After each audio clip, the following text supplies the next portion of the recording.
శ్రీశ్రీ మహాప్రస్థానం గురించి అది చెప్తే కానీ ఆయన కవిత్వం లేక సత్య అన్ని ఇంట్లో ఉంటాయి, ఇమిడి ఉంటాయి. శ్రీశ్రీ కవిత్వం అన్నీ ఉంటాయి.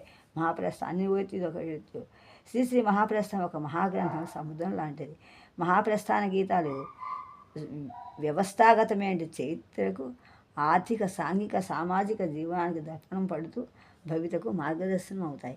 శ్రీశ్రీ ఇతర రచనలు గమనిస్తే ఆయన గోకులాయి డిటెక్టివ్ నవల, వి నరసింహ విజయ సింహులు ఆ నవల, సావిత్రి సత్యవంతం పద్య నాటకం, ప్రణయ రహస్యం నవల మొదలైనటువంటి వాటితో పాటు వందల కొద్ది వ్యాసాలు, మాపాస కథల యొక్క అనువాదం, ప్రభ శ్రీశ్రీమివ్వ శతకం,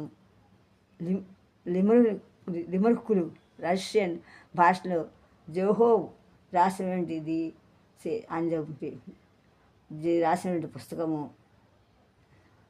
సంపెంగి తోటగా అనువాదము, దాని ఆ పుస్తకాన్ని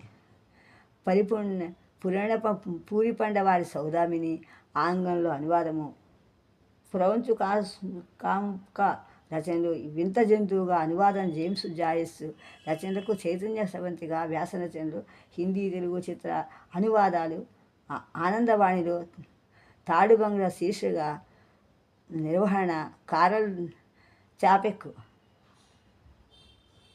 రచించిన పుస్తకం ముందు దాన్ని అమ్మగా అనువాదం చేశాడు.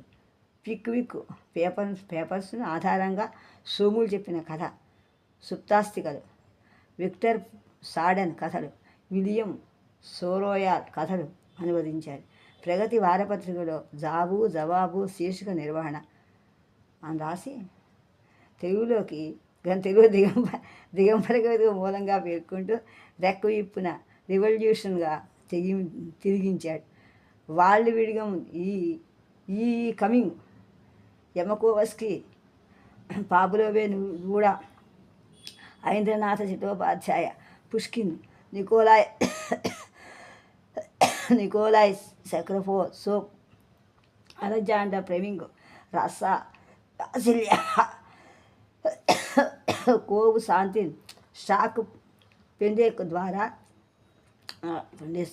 ద్విత్రీ కావాలి యోస్ అనేటువంటి